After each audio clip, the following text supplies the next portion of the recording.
পাকিস্তানের মধ্যস্থতায় সুইজারল্যান্ডে বসে ইরান এবং আমেরিকার মধ্যে একটি সমঝোতা স্মারক স্বাক্ষরিত হয়েছিল, MOU, যেটার প্রেক্ষিতে একটি চূড়ান্ত যুদ্ধবিরতি বা যুদ্ধের অবসান সেগুলো নিয়ে আলাপ আলোচনা হচ্ছিল। ঠিক সেই সময়টিতে অল অন এ সাডেন হঠাৎ করে আবার সেই যুদ্ধের দামামা বেজে উঠল। যখন এ ধরনের সমঝোতা চলছে এবং উভয় পক্ষ যেখানে আশাবাদী ছিল, আমেরিকা এবং ইরান, ঠিক সেই সময়টাতে হরমুজ প্রণালী নিয়ে নতুন করে আবার উত্তেজনা দেখা দেয়। ইরান শর্ত সাপেক্ষে সেই হরমুজ প্রণালী খুলে দিয়েছিল। তাদের শর্ত হলো এই, যেটা তারা MOU-তে উল্লেখ করেছিল। MOU-তে উল্লেখ করেছিল যে এই জায়গা থেকে যেতে হলে ইরানকে ট্যাক্স দিতে হবে এবং ইরানের যে কর্তৃপক্ষ, সেই কর্তৃপক্ষ থেকে যথাযথ অনুমতি নিতে হবে। দুটো অংশ, একটা ওমানের অংশ আর একটা ইরানের অংশ। ইরানের অংশে যে সকল জাহাজ চলাচল করবে তাদেরকে ইরানের অনুমতি নিতে হবে, আর ওমানের অংশে ওমানের অনুমতি নিতে হবে, এবং এইভাবেই সমঝোতার স্বাক্ষর হয়েছে। এর বাইরে আরেকটা শর্ত ছিল যে হুথিদের উপরে আক্রমণ চলছে এবং লেবাননে যে আক্রমণ চালাচ্ছে এবং সৈন্য সমাবেশ করেছে ইসরায়েল, তো সেখানে মূলত যে হিজবুল্লাহ, তো হিজবুল্লাহর সাথে সেই যুদ্ধে বহু হতাহত হয়েছে এবং আপনারা জানেন যে ইরান প্রথম দিন থেকে হিজবুল্লাহর প্রমোটর। তো এক্ষেত্রে শর্ত ছিল যে ইসরায়েলকে এই আক্রমণ বন্ধ করতে হবে, লেবাননের মাটি থেকে তাদের সৈন্য ফিরিয়ে আনতে হবে এবং যে সকল এলাকা তারা দখল করে নিয়েছে লেবাননের, সেগুলো ফেরত দিতে হবে। তো এগুলো নিয়ে টানাপোড়েন কথাবার্তা চলছিল এবং আপনারা জানেন যে ইতিমধ্যে এটা তৃতীয় দফা যুদ্ধ। এর আগে দ্বিতীয় দফা যুদ্ধ হয়েছে, প্রথম দফা যুদ্ধ হয়েছে এবং উভয় যুদ্ধেই, প্রথম এবং দ্বিতীয় দফা যুদ্ধে আমেরিকা এবং ইসরায়েল শোচনীয়ভাবে পরাজিত হয়েছে। অন্যদিকে ইরানের যথেষ্ট ক্ষয়ক্ষতি হয়েছে, কিন্তু তাদের যে আত্মমর্যাদা, তাদের যে সামরিক সক্ষমতা, এটি খোদ আমেরিকা এবং ইসরায়েলকে অবাক করে দিয়েছে। এবং আমেরিকা এবং ইসরায়েলের সৈন্যদের মধ্যে যে কি পরিমাণ প্যানিক, যেটি কল্পনা করতে পারবেন না। অনেক, মানে এটা সংখ্যা দিয়ে বলা যাবে না, হাজার হাজার ইসরায়েলি সৈন্য এবং আমেরিকান সৈন্য তারা মানসিক ভারসাম্য হারিয়ে ফেলছে এই দীর্ঘ যুদ্ধে। ভারসাম্য হারিয়ে ফেলছেন স্বয়ং ডোনাল্ড ট্রাম্প। তিনি, আপনি দেখবেন যে গত 2-3 মাস বা 4-5 মাস ধরে যে সকল কথাবার্তা বলছেন, এত হাস্যকর যে আমাদের দেশে কোনো, যাকে বলা হয়, আমাদের দেশে একজন লোক আছে ভাইরাল সিদ্দিক, মানে তিনি অনেক কথা বলেন। আমার কাছে মনে হয় যে ডোনাল্ড ট্রাম্প ইদানিং যে সকল কথাবার্তা বলছেন বা যে সকল কর্মকাণ্ড করছেন, সেটা ভাইরাল সিদ্দিকের যে কর্মকাণ্ড সেটাকে হারিয়ে গেছে। এখন সেই ডোনাল্ড ট্রাম্প, তিনি নিজেও কতটা ভীত সন্ত্রস্ত তার একটা উদাহরণ দিই। তিনি তুরস্কে একটা বৈঠকে ছিলেন, তো সেখানে তিনি, তাকে বহন করার জন্য নতুন যে একটা এয়ারক্রাফট কাতারের আমির তাকে দিয়েছেন, অত্যন্ত বিলাসবহুল, এটাই তিনি চলছিলেন এবং তিনি খুব প্রশংসা করছিলেন যে এর চাইতে ভালো নিরাপদ এয়ারক্রাফট আর হতে পারে না।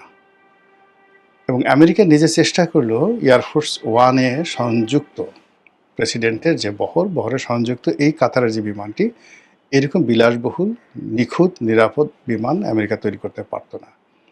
তো সেই প্রিয় বিমানটি হঠাৎ করে যখন ইরান আক্রমণ শুরু হলো এবং ইরান যখন পাল্টা আক্রমণ করা শুরু করলো, ঠিক সেই সময়টাতে তিনি যখন ওই তুরস্ক ত্যাগ করবেন, তখন তিনি আর সেই কাতারের বিমানে চড়তে সাহস পেলেন না এবং তিনি সেই তার যে পুরনো বিমান এয়ারফোর্স ওয়ানের যে বোয়িং 747 যে পুরনো বিমান, যেটি ট্রাস্টওয়ার্দি, বিশ্বস্ত এবং মোর ইফেক্টিভ, মিলিটারিলি ইফেক্টিভ, সেই বিমানে চড়ে তিনি সেই তুরস্ক ত্যাগ করলেন। এরপরে যেটি হলো, তিনি 3 থেকে 4 বার বলছেন যে আমি ইরানের 1 নম্বর টার্গেট, ইরান আমাকে মেরে ফেলবে। ইরান আমাকে যেকোনো সময় মেরে ফেলবে এবং আমাকে যদি মেরে ফেলে তাহলে আমি হুকুম দিয়ে রেখেছি আমাদের যত ক্ষেপণাস্ত্র আছে সেই ক্ষেপণাস্ত্র দিয়ে আমেরিকাকে মানে তার সর্বশক্তি আমেরিকা নিয়োগ করে ইরানকে মাটির সঙ্গে মিশিয়ে দেওয়া হবে। ইতিমধ্যে তার একজন খুব ঘনিষ্ঠ সহযোগী, তার একটা ন্যাচারাল ডেথ হয়েছে। এটা নিয়ে ইরান খুব মস্করা করেছে যে এত আগে সে তো আমাদের হিট লিস্টে ছিল, হত্যার তালিকায় ছিল, সে এত আগে মারা গেল, এটা কী ধরনের কথা হলো, এবং এটা নিয়ে আমেরিকাতে একটা ভীতি ছড়িয়ে পড়েছে।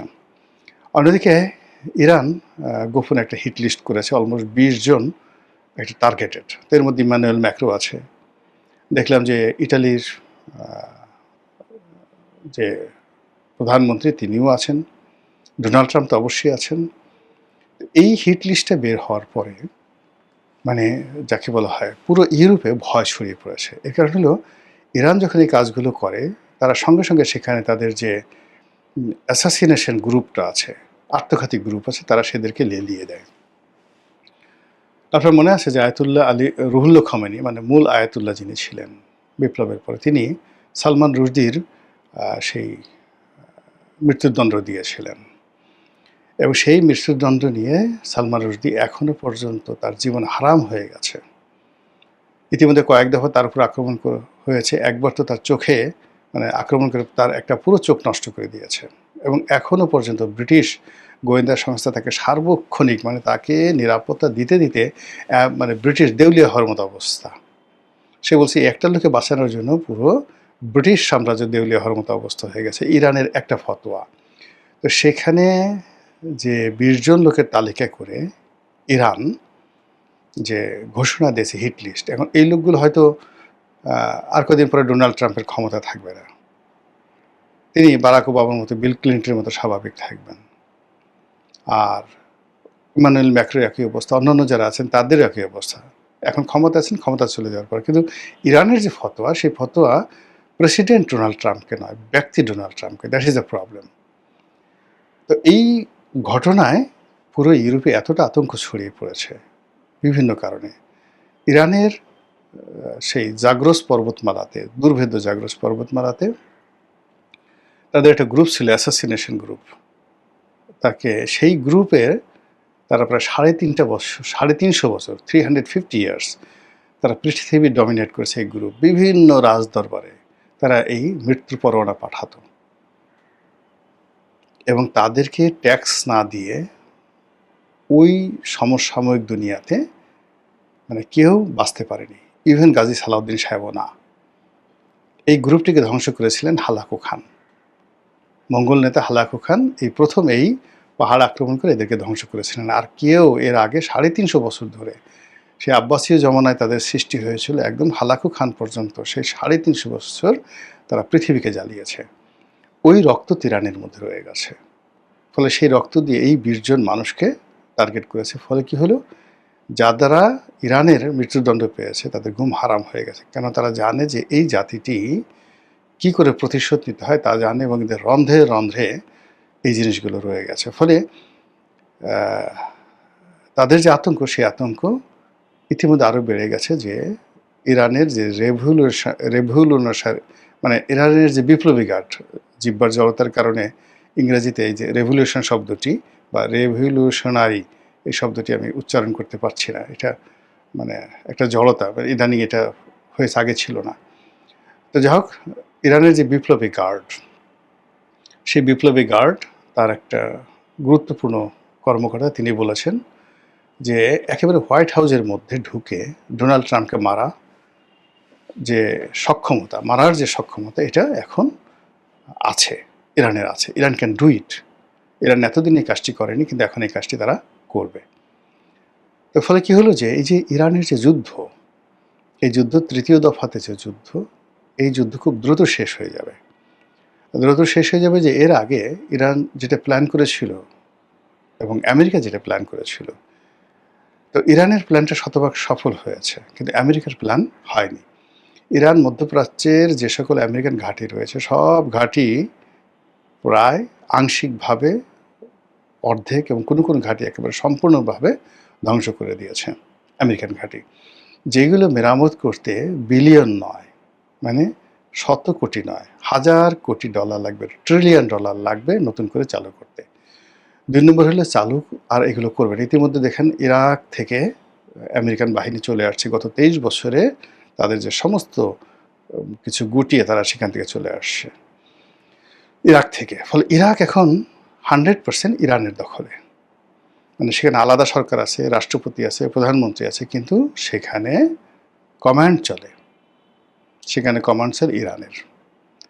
এরপরে জর্ডানে সামরিক ঘাঁটি আছে, এই ঘাঁটিও তারা রাখতে পারবে না এবং জর্ডান তারা দখল করে নেবে। বা জর্ডান এখন যারা আছে তারা যেভাবে আমেরিকাকে বেস করতে দিয়েছে, ইরানকেও তাদেরকে বেস করতে দিতে হবে। তাহলে ইরাকের পরে জর্ডান, আর জর্ডান যদি চলে আসে তাহলে পশ্চিম তীর, গাজা, নাবলুস থেকে শুরু করে পুরো এলাকাটা তাদের একেবারে দখলে চলে আসবে। এই যে তাদের যে লাইন আপ, সেই লাইন আপটা তারা ক্লিয়ার করে ফেলেছে, তার সঙ্গে সঙ্গে কুয়েতকে তারা নিউট্রাল করে ফেলেছে, অ্যাবসলিউটলি নিউট্রাল করে ফেলেছে।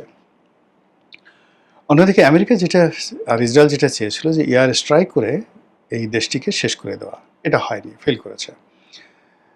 তারপরে তারা মিসাইল ড্রোন আক্রমণ করেছে, সেটা ফেল করেছে। এখন এই মুহূর্তে তাদের যে মেরিন, তাদের যে নেভাল ফোর্স, সেই নেভাল ফোর্স দিয়ে তারা শত শত সেই সামরিক যান এই ইরানের উপকূলে তারা নৌ অবরোধ দিচ্ছে এবং সেখান থেকে তারা সেই বিমান হামলা চালাচ্ছে। এবং এটা বেশি দিন তারা চলবে না, because they have the limitation, very limitation. এই একটা লিমিটেশন দিয়ে ইরানের মতো একটা বিরাট ভূখণ্ডকে শুধুমাত্র এয়ার স্ট্রাইক দিয়ে আমেরিকার সমস্ত ফোর্স, মানে যদি পারমাণবিক বোমা দিয়ে মানুষ মেরে ফেলে সেটা আলাদা কথা, কিন্তু ইরানকে শেষ করা সম্ভব নয়। ফলে highest they can do more than কত 10-12 দিনের বেশি তারা এইভাবে চালাতে পারবে না। তখন কি হলো, আগে নৌবাহিনী ব্যর্থ হয়েছে, বিমান বাহিনী ব্যর্থ হয়েছে, এবার নৌবাহিনী ব্যর্থ হলো। আর নৌবাহিনী, বিমান বাহিনী ব্যর্থ হলে যে তারা যে মূল যে যুদ্ধর যে ইনস্ট্রুমেন্ট, যেটা হলো স্থল যুদ্ধ, ইনফ্যান্ট্রি, পদাতিক ডিভিশন, এটাকে নিয়ে তারা সামনে এগোবে, এটা একেবারে অসম্ভব বিষয়। ফলে কি হলো, এই যে বিশ্ব অর্থনীতি, বিশ্ব রাজনীতি আবার ধপাস করে পড়তে যাচ্ছে। ইতিমধ্যে আপনারা দেখেছেন যে এই ইরান এবং আমেরিকার এই যুদ্ধে চীনের মতো শক্তিশালী অর্থনীতি প্রায় দেউলিয়ার পর্যায়ে চলে গেছে। এই প্রথম তাদের যে জিডিপি নিম্নগামী, যেখানে তারা 9%, 10% জিডিপি তারা করেছে ধারাবাহিকভাবে গত 10-12 বছর ধরে, সেখানে এই প্রথম তাদের জিডিপি নিচের দিকে নেমে এলো। যদি এই হয় এদের অবস্থা, রাশিয়ার অবস্থা কি হয়েছে, আমেরিকার অবস্থা কত খারাপ। এবং ইউরোপে যারা থাকেন, আমার এই ভিডিও দেখেন, তারা বুঝতে পারছেন যে ইউরোপে এখন চাকরির বাজার, আয় রোজগার, টিকে থাকা কতটা কঠিন। আর আমেরিকার কথা তো বাদই দিলাম, এমনকি আমাদের পার্শ্ববর্তী দেশ মালয়েশিয়া, ইন্দোনেশিয়া, সেখানেও হাহাকার। ভারত তছনছ হয়ে গেছে। বাংলাদেশ যে কীভাবে বেঁচে আছে একমাত্র আল্লাহই আমাদেরকে বাঁচিয়ে রেখেছে। ফলে এই যে ইরানের এবং আমেরিকার যে যুদ্ধ, এটি তৃতীয় দফার যুদ্ধ। এই তৃতীয় দফার যুদ্ধ খুব দ্রুত শেষ হয়ে যাবে, কিন্তু এই তৃতীয় দফার যুদ্ধ নিয়ে আবার যে একটা তৃতীয় বিশ্বযুদ্ধ হবে, এই সম্ভাবনা ইরান উড়িয়ে দিয়েছে। ইরান এখন পশ্চিমাদের কোমর এমনভাবে ভেঙে দিয়েছে যে এই তৃতীয় যুদ্ধের পরে, পরাজয়ের পরে, আগামীতে তাদের মূল কাজ হবে ইসরায়েলকে ফিনিশ করে দেওয়া, এবং সেই কাজটি তারা করবে।